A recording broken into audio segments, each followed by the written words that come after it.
Hey, what's up? Nothing new aside from the announcements that Pharrell shows are happening in Building 23rd and 25th at Oblivion in LA, and then 24th in Riverside with Youth Decline and Olivia. Yeah, pull up $10. If you're in California, and just the only announcement or the only thing I want to say is there might be a little bit, the audio might be a little bit rough. I had to figure out last minute how to record this interview. Had to do it phone to phone. So thank you, Josh, for making it sound great. But yeah, there was a little bit of trouble. So I apologize in advance. Even in the beginning, if I'm a little shaky or sounds a little bit off, it's just because I had to figure it out all last minute how to record this interview. But yeah, thank you for listening. Shout out Pepe. Shout out the whole DC scene. Shout out to Second Street Records. It looks like this week is going to be hella fun over there. Yeah. Shout out to all of them. Shout out Pepe. Thank you for listening. Bye-bye.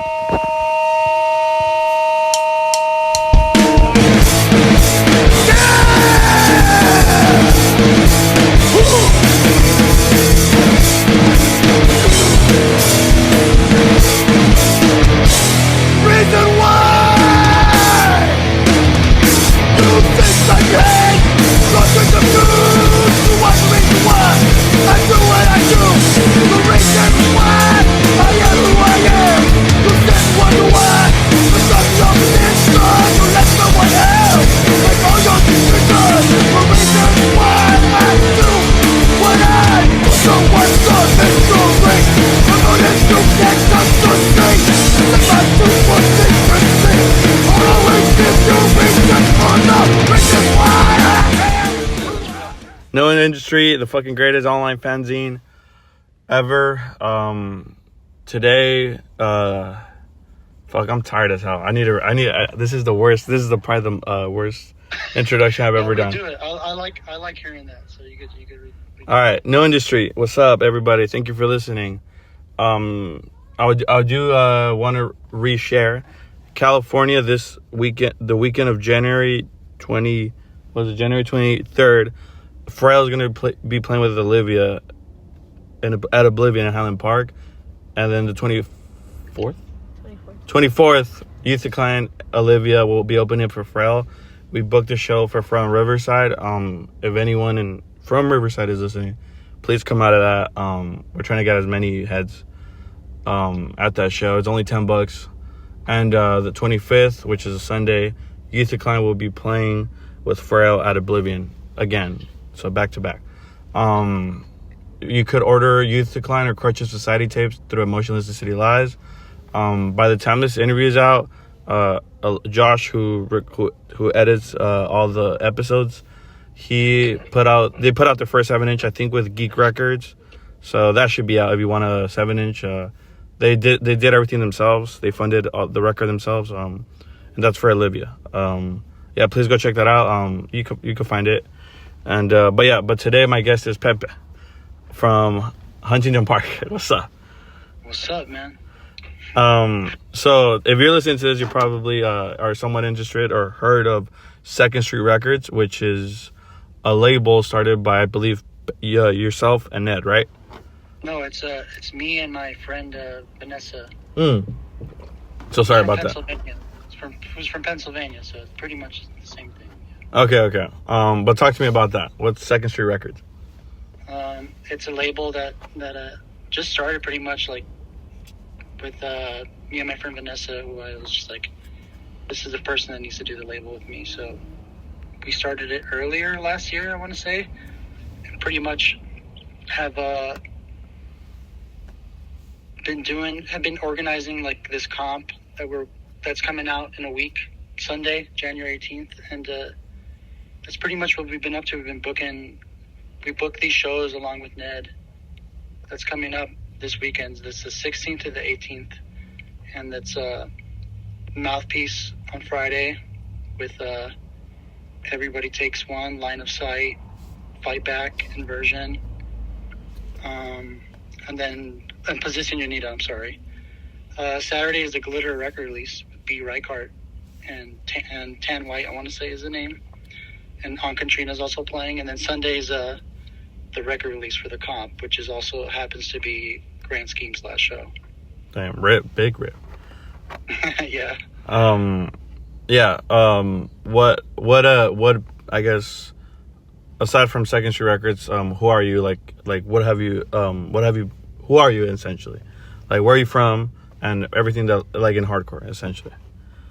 So I was born and raised in Huntington Park. I grew up in Walnut Park as well. That's where my family lived for the longest time and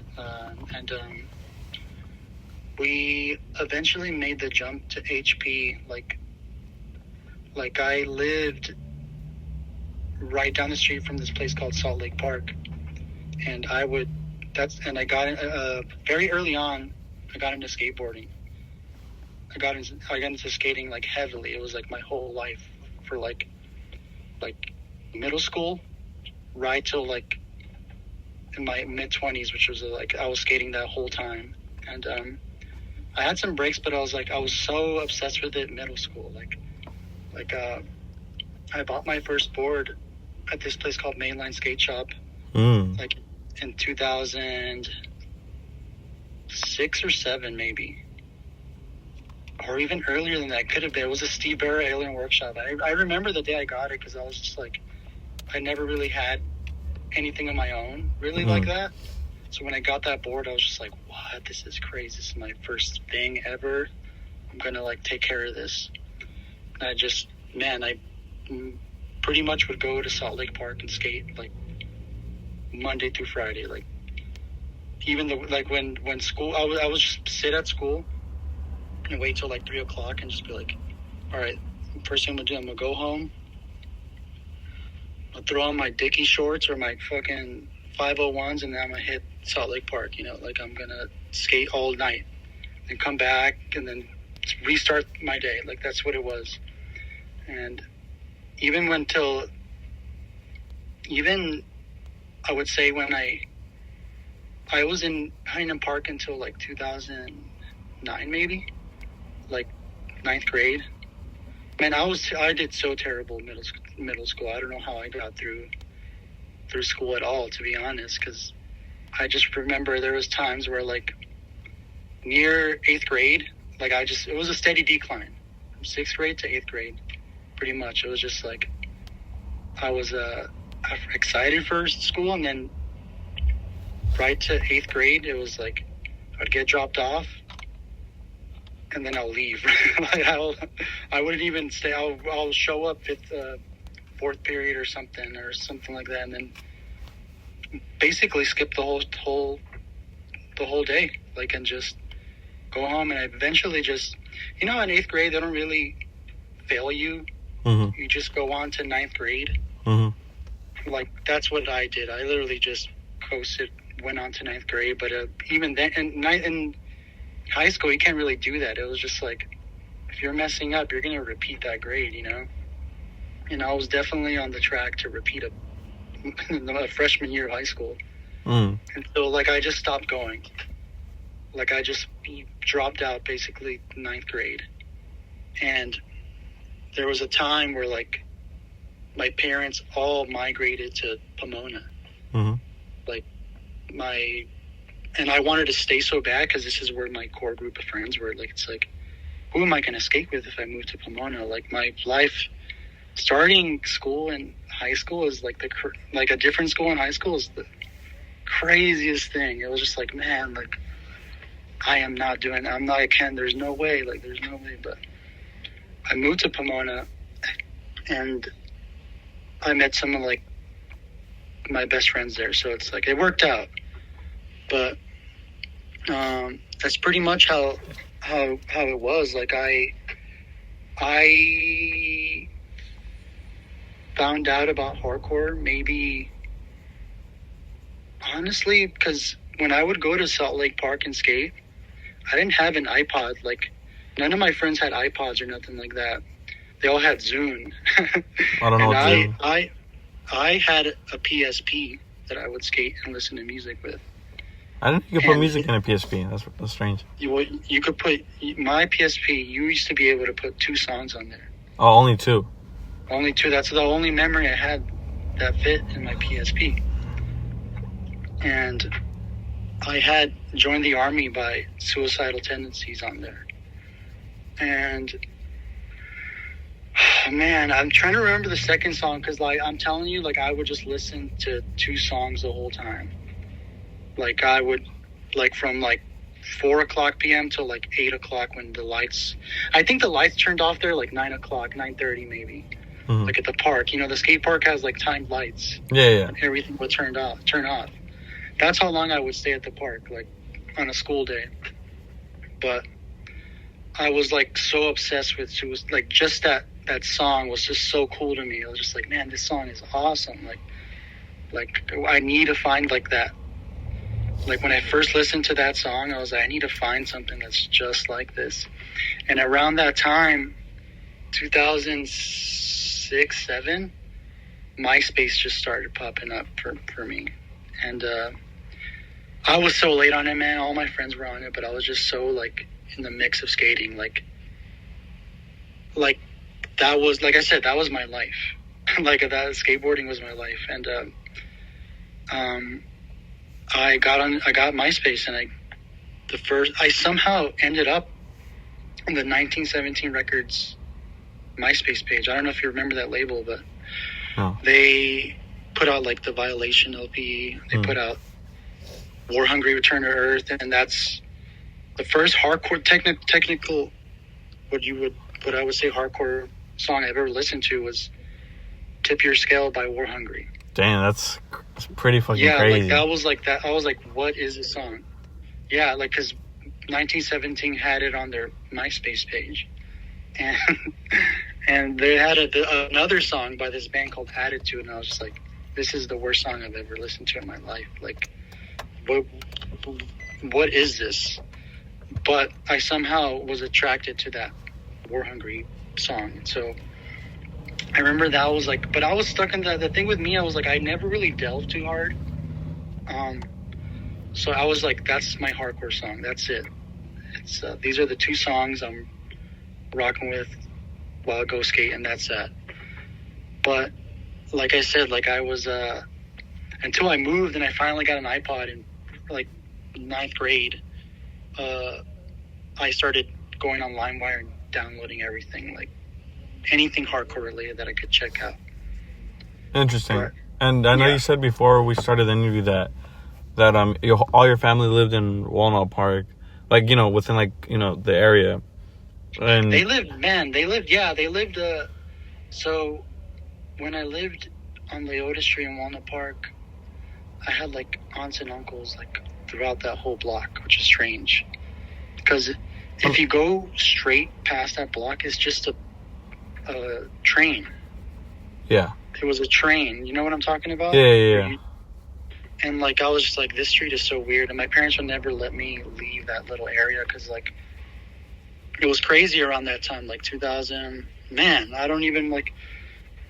Growing up in the area was crazy. Like it was like from the edge of South Central, like going to Watts to Walnut, Southgate is like it's always Cutter High. All that's been active. Dude, it's crazy. It's hard to tell people here what it was like, but it was really wild. It was wild growing up, like, because my dad was very active in that time, like participating, like active gang member, I would say. So it was just strange to like looking back at it now. I mean, I barely remember a thing, but it was just like crazy to be in the mix of that stuff, like, you know, very weird, but. The reason I ask is because from the little that I've seen about you, like you'll have like Nausea shirts, like Slap a Hem shirts, and like hardcore stuff. Like, you know, like you're like someone who I would say like is part of like you know, you have taste, you know? So like okay. I feel like someone who usually has taste is very passionate. And if you're passionate, there's like usually like some sort of like there's got to be a root, you know, like a non-musical root. Yeah, you know? Yeah, there is.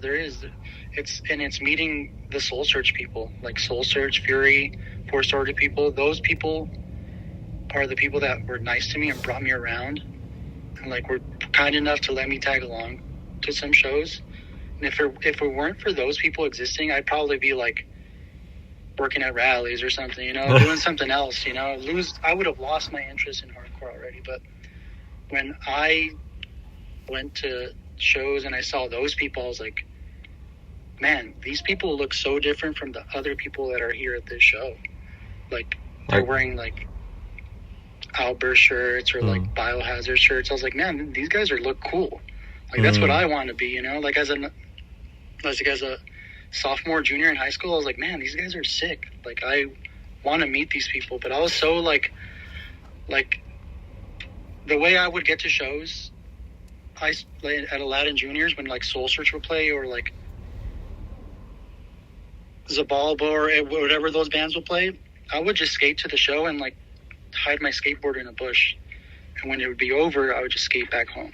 That's all. I didn't live too far from Aladdin Juniors when I lived in Pomona. So, but meeting those people was so crucial, I would say, for sure. Like, definitely meeting, like, Omar, Dorian, Alfredo.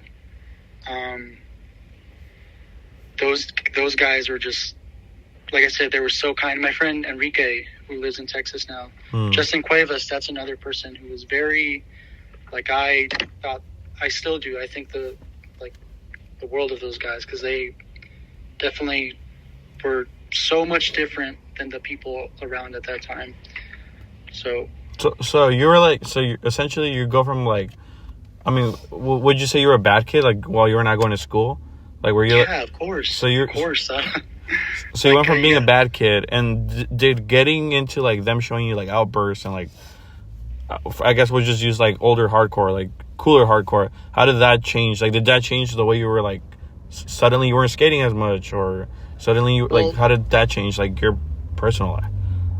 Well, I didn't meet them until, like, I didn't become friends with, like, any of those people until, like, 2000,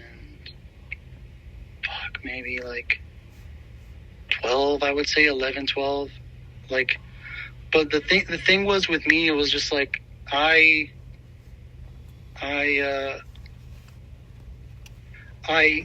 tried to be more, how do you say, I tried to break my old habits when I moved to Pomona. So I started playing, like, baseball and, like, you know, just tried to participate in my school activities. But as soon as I found out about shows in Pomona, I was just like, man, I was done with baseball. Like there was a show, like, I think I saw Soul Search on Cinco de Mayo, and it was just like, I had a baseball game that day, and I literally just did not go to the game and went to the show instead. And I was just like, man, I, like, would much rather be here than there. I'm curious to ask, and just out of curiosity, because so you're like around 9th grade, you're moving to Pomona. You're kind of like this little bad kid running around, like, Huntington Park, like, or Walnut Air Park area, and then you're consciously at that age trying to, like, break your bad habits, which is kind of crazy to think for like a kid at that age to consciously want to, like, essentially change. I'm just curious. Yeah, because you gotta think about it. It's like,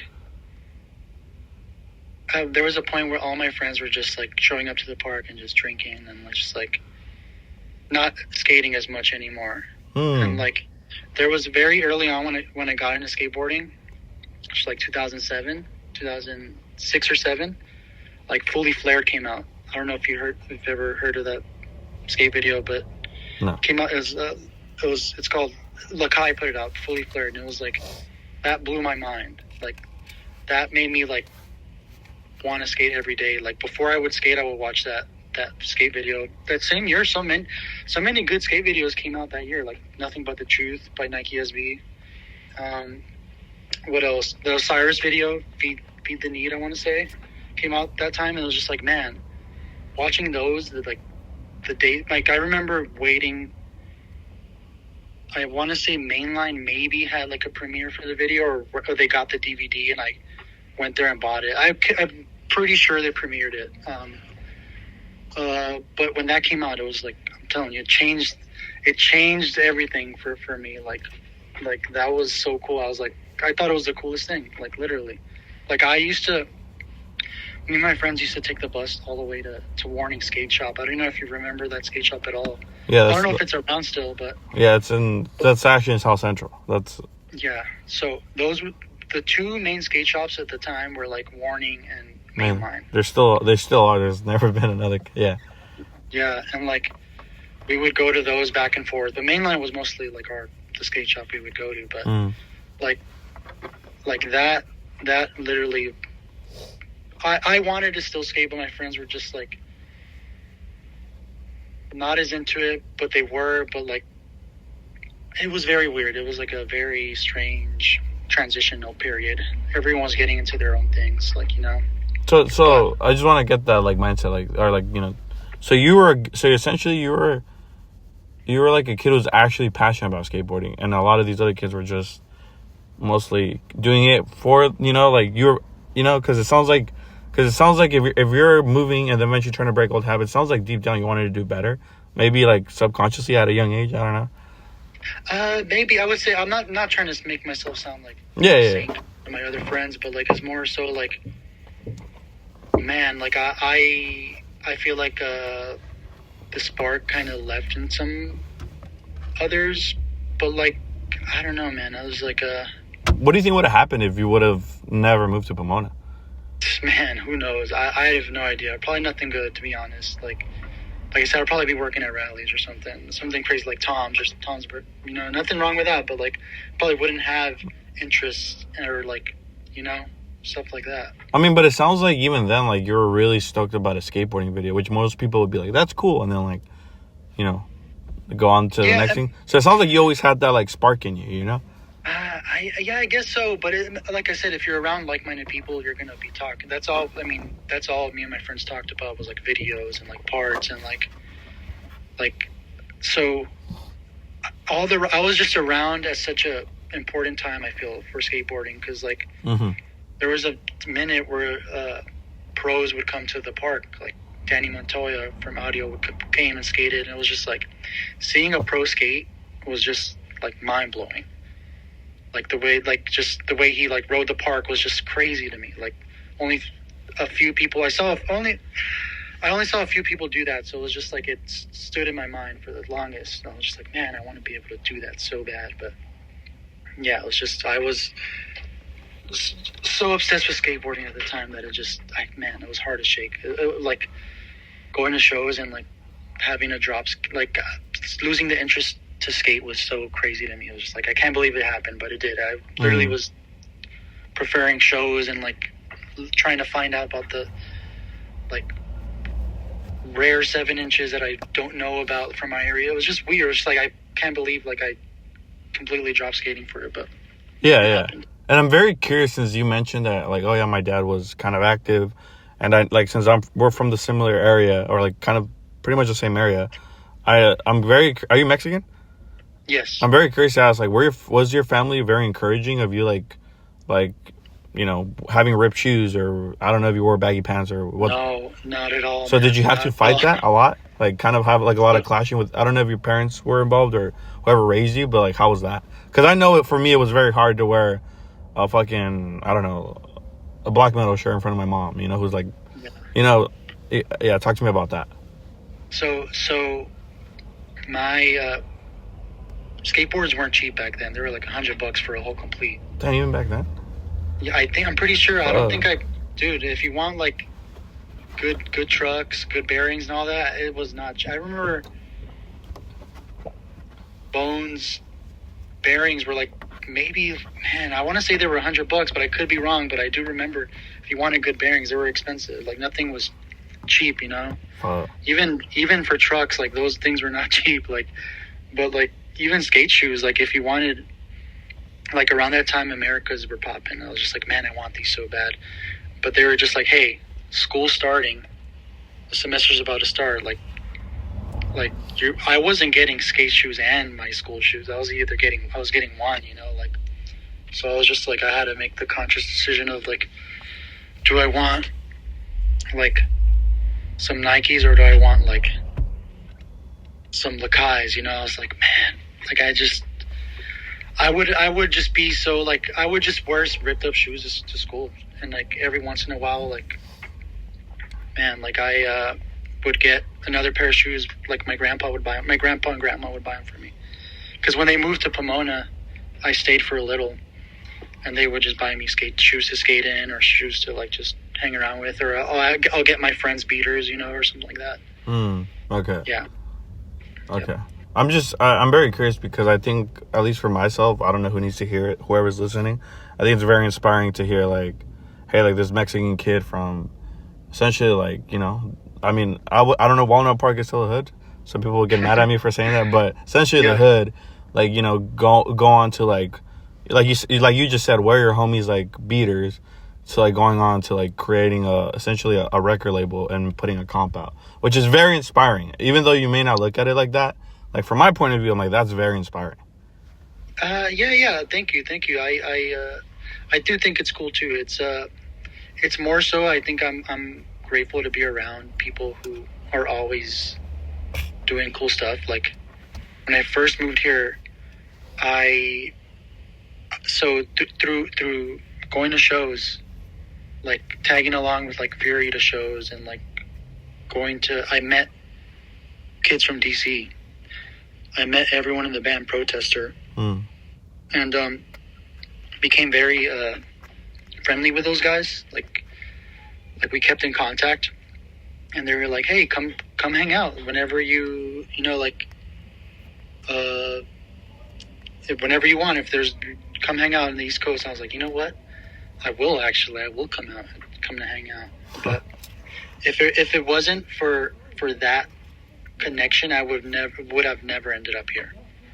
And like I said, it's like meeting that group of people was so crucial. It was very important. If it weren't for them, I would not be here now. Like if it weren't for hardcore meeting Soul Surge and like Fury, Forced Order people, I would not be here. So it was just like I met those guys, and they pretty much.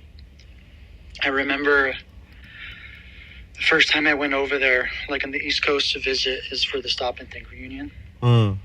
And I flew to DC and we drove to the show, which was such a crazy thing in my brain. Like I was like, this is crazy that these people do that. Like they're traveling for a show, like in a van. It was like probably like 8 or 9 people in a van to go see Stop and Think. So it was just like the coolest thing. Like it's still crazy to think about. Like, what am I doing in Washington DC? You know.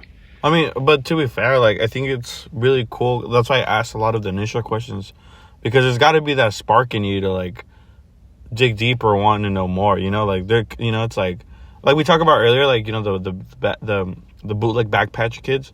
It's like, you're kind of just a rocker, and then, like, that's pretty much it, you know? But it's like, it takes a certain kind of individual to be like, oh, like, what's, I don't know, like, you know, to even know what Stop and Think is, you know? Or to, like, you know about this band. You know, it takes, like, you know, to want to know more. So, I think you should give yourself more props, you know? It's not like... Okay. You know what I'm saying? Yeah. Not that, like, I'm, like, trying to school you or anything, but I think it's, like... I think it's cool that, you know, they're, like... You know, anybody could, like, call themselves a rocker and, like metal or hardcore punk and, like, stay at the surface level and just participate on the surface level. Yeah. But, it takes, like, a certain type of individual to be like, fuck, like, I love skateboarding. I love, you know, this skate video, and then... I love this fucking band and I like these demos or whatever, you know. It takes like, you know, it takes a certain type of dedication. Yeah, that's what I will say about going to shows in Pomona. Like that group of friends specifically, like the IE people, and they cared a little more, I would say, for sure. Like. They're a little more, I wouldn't say nerdier, but they cared a little more, you know? Like I don't think at that time people were doing the covers they were doing, or, you know, like wearing the shirts they were wearing. They had the swag, so it was just like, it was enough to, like I see it, I want to copy that. So, like, that's what like I said, those guys were so important for that scene, I would say. Especially for me, like, I'm a product of that, for sure. Like, there's no question to that. Like, if it weren't for them, like, going to a show and hearing a Burn cover, I'm like, what was that? Like, I'm going to look that up. I'm going to go home and look that up. So it's just like, that was so huge for me. That was like I said, I got lucky. I would say I got lucky for sure. Sick. And, going to the shows, yeah. And what type of jobs did you have leading up to moving to DC? So So in high school, I worked at this skate shop called Platform in Pomona. It's not around no more, but those guys gave me a job in high school. So like, it was huge. Like they were like good ass skaters. Like I had no business hanging out with those people because they were very good skaters. Like all the skaters from that area, like Chino Hills, Claremont, Pomona, like we're just on another level. Like I thought people were from like Huntington Park, LA were great, but those guys were like so good. So I was like, I was doing that. And then I left that job because I didn't leave it. I got fired. I got let go because I was just taking off to go to shows. Dude, I was going to so many shows. Like enough where I couldn't like balance, you know? I mean, would they even pay you well? Like, would that work at a skate shop pay you well? Hell no, man. That's what I was like.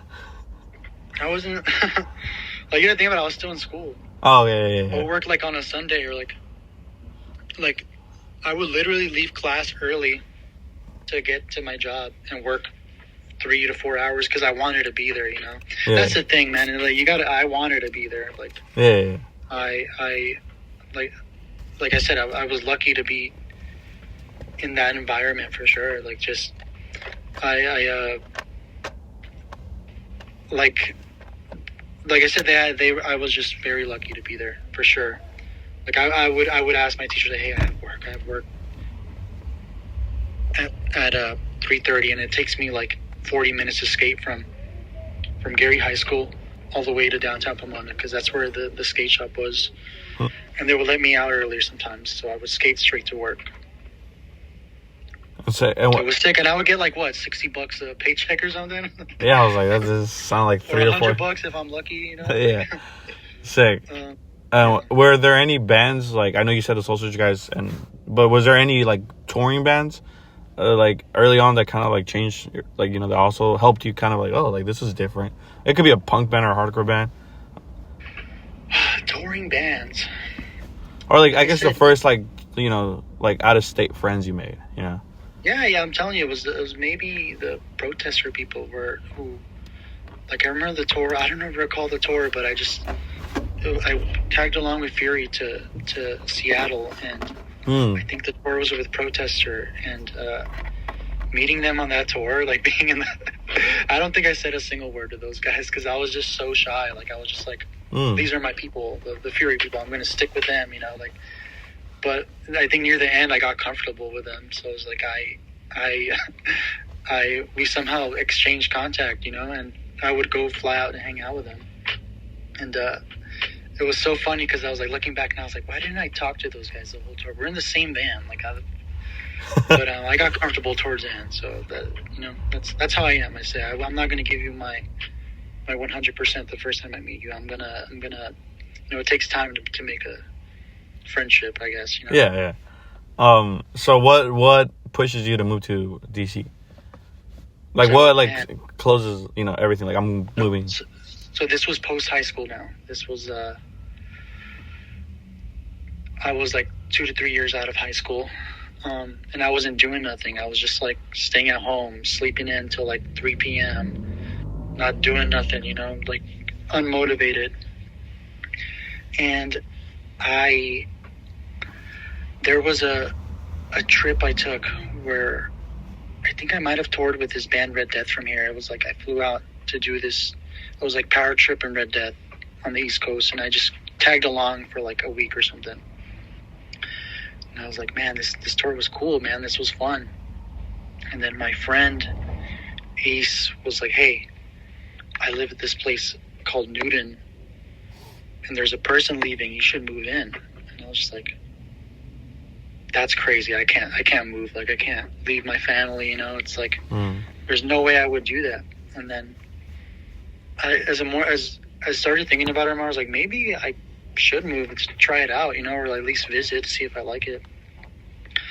But I remember at that time I owned Bringing It Down on Green. And I was like, you know what? I told my parents, I introduced the idea to them, like, hey, if I'm able to pay my own flight and do all this, can I move? And they're like, sure, like, you could do that. You could try. Like, go ahead. Like, if you could afford your own flight. And, man, I sold that. I made money off that record. I don't know if you're familiar with that, but it was so rare. I had it sealed. But I didn't know it was green for sure, but I was told it was. And I sold it to Dr. Strange to fund my ticket to fly to DC. And I remember I went there, and they were like, dude, the 7 inches I brought in were so funny. It was like a Billy Club sandwich record, bringing it down on green, and like 3 amenity 7 inches that were worth nothing. Like those records are like were worth nothing at the time, and like they probably still aren't. But that Judge record is the one that got me the money to afford my flight. So how much did you get then? I'm very curious. I don't know if you want to say it, but I'm very curious. How much did I what? How much you get then? Man, I might have gotten like $300 for like my stack or something. That's not that bad.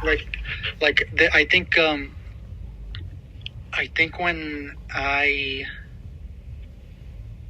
went in with it, the person was like, whoa, okay, like this record's worth some money, so let me call my boss or whatever to look it up. And like, I think they gave me like something like $150 or $200 for it. I can't remember, man. It was like, fuck, I don't remember that. I'm down. I'm down. But it was worth money, you know. Yeah. I also knew, because I wouldn't. At that time, I was just buying the rarest thing that I could buy. And like, if I got into something, I'm gonna want the hardest thing to find of that thing, you know. Like, interesting. So that's how I am now. So it's like it's still relevant now. But it's like, yeah, I funded my move so with that record, and ended up in DC. I lived at Newton for like a month. It was like me, 2 guys from Unified Right. I don't know if you remember that band at all. The best. The fucking best. Yeah, and my friend Zach, my friend Ace, my friend Jubert, Zach, and Elise. Zach and Elise are married now. And it was just, that was the house I lived in. And I remember walking in, I met everybody, and it was like crazy. I was like, this is like, right when I walked in, I was like, fuck, what am I doing here? Like, cause it was there was a snowstorm 2 days before, and I was stuck at the airport for like the whole day until Ace and Juber came and picked me up. That alone was like crazy to me. Like, what am I doing? Yeah. I'm curious to like know what activities like were you guys like doing. Not saying like it was bad, but I'm go to shows. Like, and you guys were just like I'm just imagining, because like all you guys are very like, you guys all have done stuff. So I'm like, are you guys just like doing zines like on the table, on the kitchen table, or like what's the vibe like? Or like everyone's just in their room, like not talking to each other? So here's what. So like I said, I moved there and I did not really. That was my first time living on my own. So it was just like and then a month later, that house, we had to leave that house. Fuck.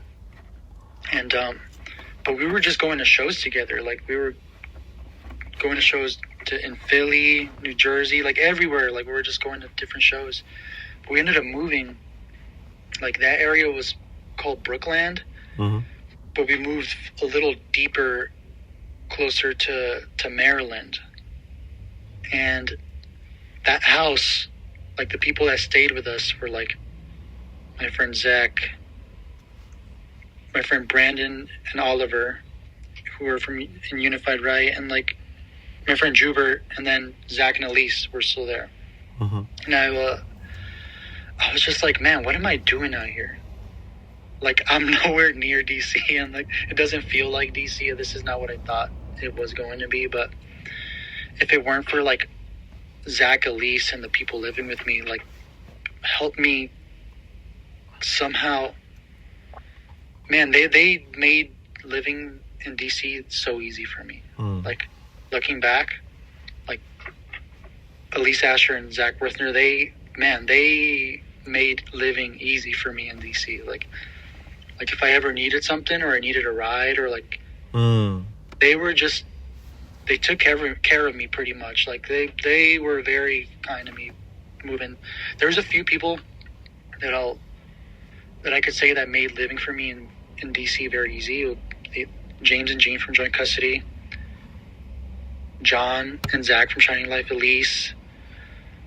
There's a few more people that I'm blanking right now, but they were them getting a job here at Joint, and then them somehow like taking care of me in some ways. Mm-hmm. Like my friend Sarah too, she was more than helpful, like in making me feel comfortable in DC. Like it was just my friend Connor too, Connor Donegan, made living here so easy for me. Like moving to the East Coast from the West Coast was crazy.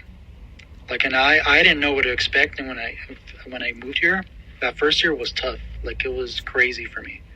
I had to learn how to be an adult pretty much. Like I had to grow up for sure, because like my parents were helping me out a ton, and there was a point they're like, hey, you got to learn how to live on your own, or else come back and get a job and go to school or something. Literally them telling me that was like, I'm gonna get a job. I can't go back. Like there was a second where I visited back in California, and I stayed there for like something like 2.5 weeks. And I was like, all right, I'm good off California. I don't want to be here. I don't want to be in Pomona anymore. I'm good, like. And I somehow made it work, man. I was motivated. I got a job. I got a bike. I got just stuff like that. I did my best to make it work. So. And then, like I said, by living with my friends like Zach, Brandon, and Oliver, they were so like, Cold War's playing New York City, or they're playing Philly, like, and we'll take a car and we'll drive out there, which was the coolest thing. Which is, that sounds bomb. Yeah. I'm curious, what is like to whoever's listening, what's an advice Pepe would give to someone who's becoming an adult? Like, what's a good, like, probably like a hack or skill? Oh man, I'm the wrong person to ask. But like looking back, you're like, hey, like maybe like this is a good tip. It doesn't have to be big. I would like to know, like something that kind of helped you there. Like, oh, like if you do this, it might help. You kind of just gotta go for it. I would say, like, yeah, like risk it. You got you have to do it. Like literally, you got to put yourself out there. You got to give yourself, how do you say, you got to have faith in yourself.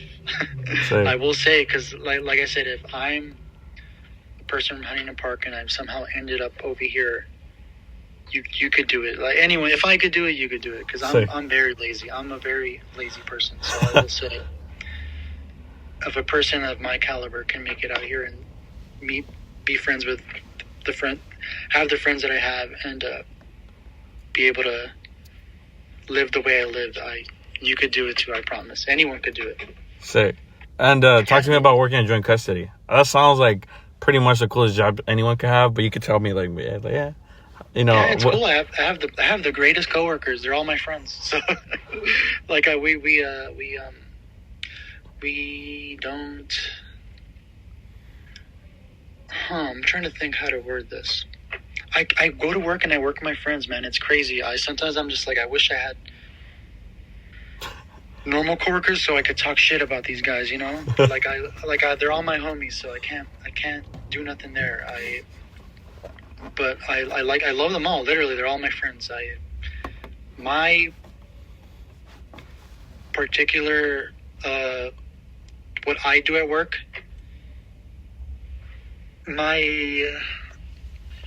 I'm trying to say where I don't give out too much information on what I do at work, but it's more so like I pretty much run the website. Oh, okay. I run our website, and I go on buys. I would say Joint Custody, they opened this world that I had no idea that existed. Like they're so into stuff that's like, it's on another level. So I'm trying to find the exact example to give. Like they're more into it than other people, I would say. Those are like the guys, I would give them the credit that those are the people that got it all, and that's what I want. I want it all too. So, like they're like they would we do this trip. We do a few trips around the year. So we go to like Brimfield, Massachusetts for like 6-7 days out of the year for this huge antique market that happens like 2 times a year called Brimfield. And we'll get there we'll arrive Sunday and we'll be there till Thursday. And it's like we're just digging, buying stuff, hanging with our friends. It's like, if you told me that in my late 20s and 30s I'd be doing this stuff, I'd call you crazy, because it's like, or driving from DC to Texas to do a record fair is just, and buying on the way, driving through New Orleans. Like I didn't think I'd ever do something like that, but here I am doing it, with my friends, which is crazy. Like there was a trip we did like 2022 where it was like me and all my coworkers pretty much. We drove from DC to Austin, Texas to do a record fair, and we bought records. We did like buys. We literally dug in the crates from DC to Texas, and then we drove back. It was the craziest thing. Bro, sounds like the fucking best. Yeah, it was cool. It was crazy to me. Like I didn't think I'd be doing stuff like that. But I will say, like if it weren't for being around like people like John, Zach, Gene, or like Ambrose, who like are always creating stuff and like being, I don't know, always doing stuff, I probably wouldn't have had the will to do stuff myself. Like they're very inspirational, I would say. So no doubt. Is it you the one that has the Ultraviolent tattoo on the leg? Ultraviolent? The band? No, I have a PHC tattoo. Pillsbury hardcore tattoo. Oh, okay. Because I have a Pillsbury hardcore. I have an XL Pillsbury. I saw someone posted it once, and then like I DM'd. I was like, "Hey, do you guys have that picture?" Thinking it was like a customer, and then they just sent me a picture of their leg, and I was just like, "Who the fuck has an Ultraviolent tattoo on their leg?" I thought it was just funny. I thought it was very curious. Yeah, I have a, because in Pomona I live down the street. I live a few blocks away from the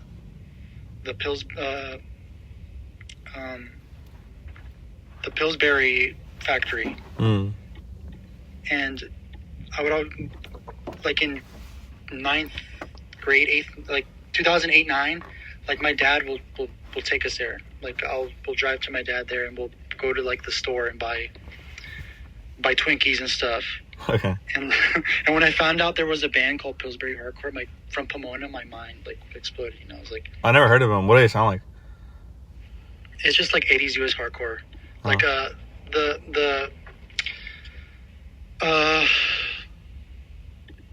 there's Eric Wood went on to do Man is a Bastard. He's in that band. Yeah, he was in Pillsbury Hardcore. Oh, is it good? Like actually, or?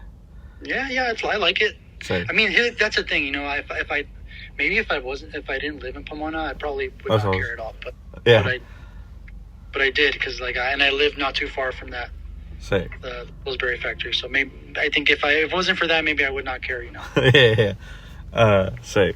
And now, before we get into the final part of Second Street Records, you told me before the interview, but I want you to like hopefully repeat it.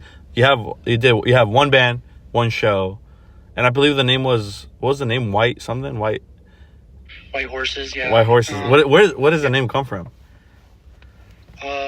So there's a TLC. I was listening to TSOL, and there's a lyric in a song that I'm blanking on right now. It's off of I'm blanking on the album. It's on Beneath the Shadows. And I was literally listening to so I was like, okay, I want a band name to be like a weird one.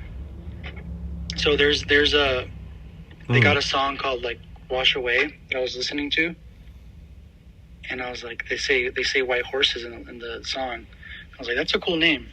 And then that's where I got it from, pretty much. Just from listening to that song, but because it's a great song, it's a song that I'll listen to. I was like, okay, I gotta run it back now. I gotta listen to it again. But also, like, that band was funny because it's like I had no interest in doing a band at all up until last year, because me and Connor were working at Joint one time, and Ian Mackay came in, and we pretty much met him, and he invited us over to Discord, and he said something to me along the lines of like you shouldn't only have a job. You should always have something on the side that you do, And I don't know what he meant by that, but it more so to me, it meant like you shouldn't just have a job. You should just do something you love on the side too. So I was like, you know what? That motivated me to want to do something, honestly. Like, that trip was very, like, inspiring, I wanted to do something, like, right after we left that house, we were just like, man, I want to do something. I'm so inspired. I don't know what it would be, but it's going to be something, How come you never wanted to do a band? I didn't care at all, to be honest. I don't know. I really don't know. There's no answer for that. I just didn't care. I didn't care enough. I will say that. I just didn't care enough. Interesting. Yeah. But that really, really, it was that going to Discord, meeting Ian for sure, and then saying that, and then Zach Werthner, who does Shining Life, was pretty much like, hey, I feel like DC needs like a label. You should do a label. I was like, yeah, you're right. Actually, you know what? I want to do that. I will do it. And and that's pretty much how the label pretty much started. I just had the drive at that time. And yeah, that's pretty much how it went. I would say for sure. Yeah. And then, and I was like, I got to get my friend Vanessa to do it with me for sure. And it was a great idea because she has initiative. So she was able to do all this stuff for the label. Sick. And so yeah. White Horses is going to be on that comp, right? Yeah, there's a song on there. There's a song on the comp. I know there's like one picture that I saw. There's only one picture I've seen. I'm just like, bro, wow, what does this band sound like? Like, I'd be disappointed, man. I feel like someone said the band was called NYC Cornerstone, but like I think that was just in my head because I was like, well, they're not from like New York, but I remember someone was like NYC like Cornerstone or like Rhinestone or some shit, and I was like, bro, is that what the band sounds like? I'm like, sounds like Breakdown. But then I talked to DJ and he's like, no, it's called White Horses. I'm like, okay, then it sounds like what, like fucking, I don't know. Like, I'm just like, my mind's been fucking thinking about that for like probably like since I saw that picture. I was like, what the hell does this band sound like? No, it doesn't. I wish it sounded like that. But Rhizome is where we played. Okay. That's why probably. Okay. Yeah. The Rhizome is where we played. So, like I was saying, like we the show was on a Friday, so we practiced on that Wednesday, and then played Friday, and it was a cool show. I like it was. I don't know how people like singing, man. Singing in a band. I don't.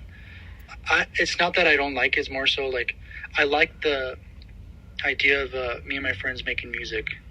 I thought that was so cool. But yeah, that's pretty much it. It was cool. It was a cool show. Sick. We may play again. I don't know. Sick. Yeah. Sick. Yeah. Hopefully you do guys play again. But then again, so Second Street Records. I'm assuming out of just reading the bands on the list, they're all your friends. But is there any other reason like a band will get on the comp? Aside from it's a local comp. That's the thing. It's like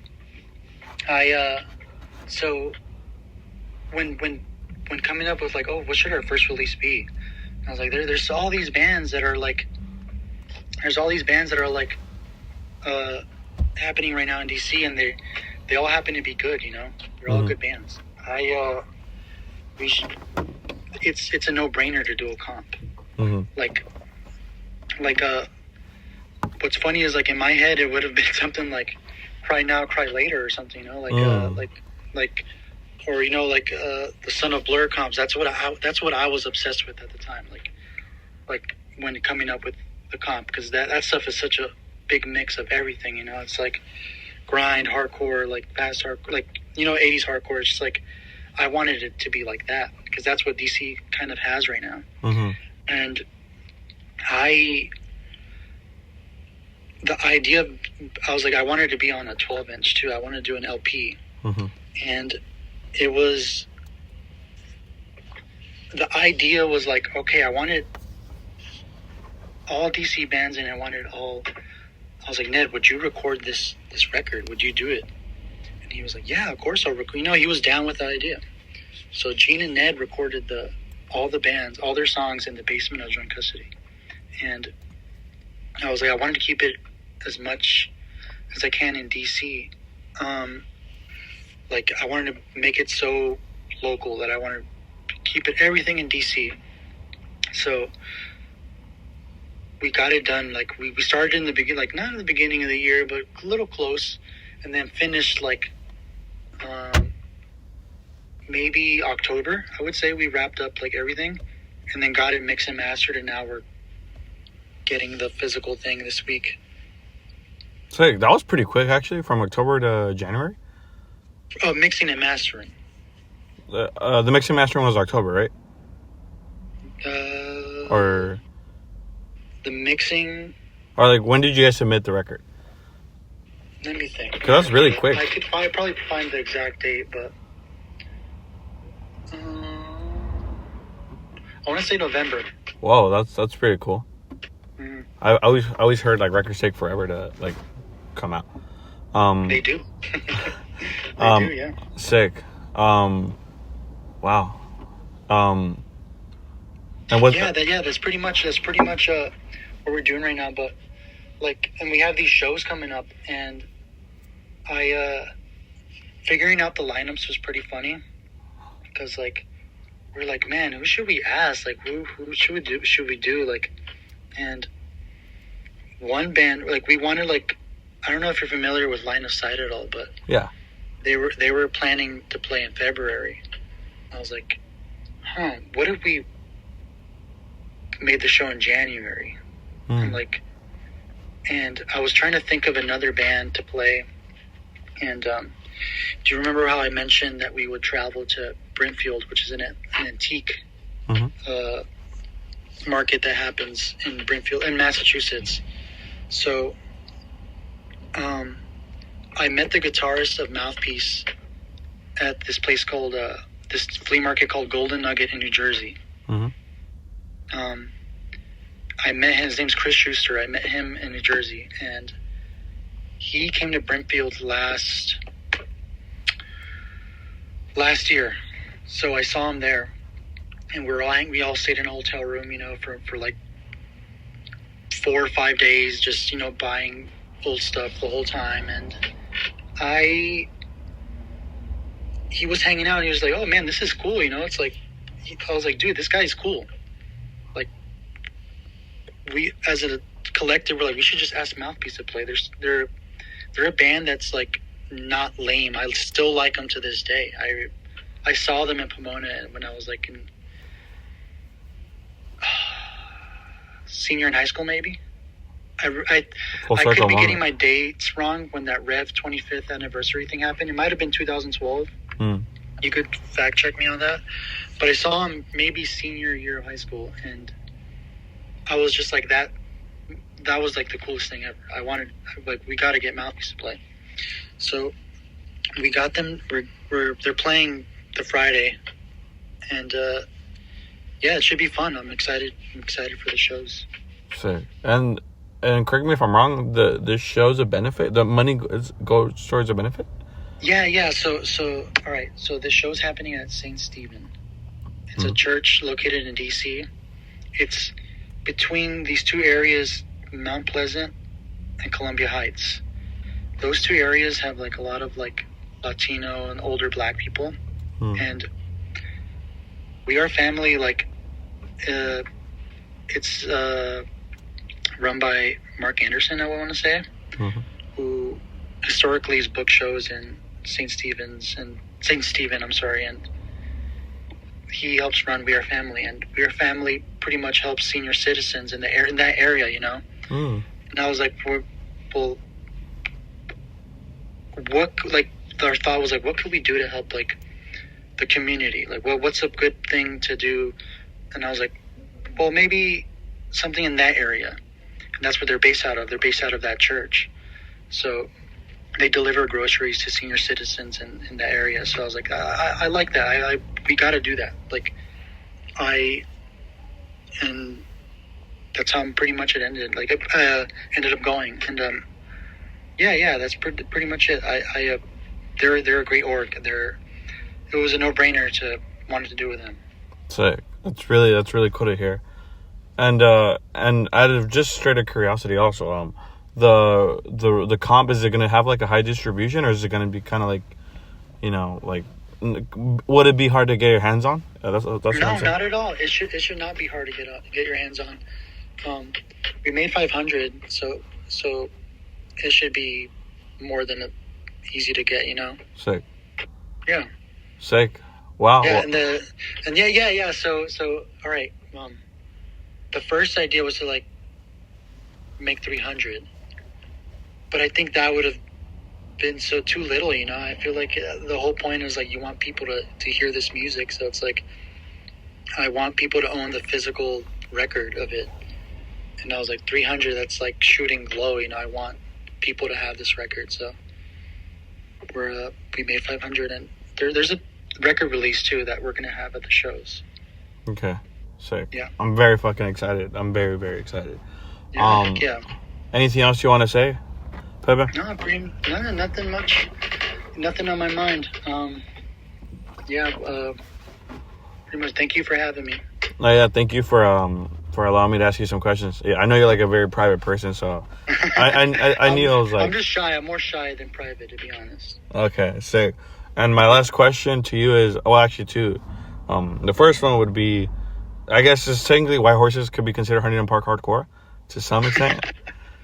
Yeah, you should push that, man. Heck yeah. All right, I'm gonna probably make a bootleg with time. Give it time and make a bootleg. Yeah, there you go. And second, last question would be, which is the last question I usually do is, are you proud of yourself looking back?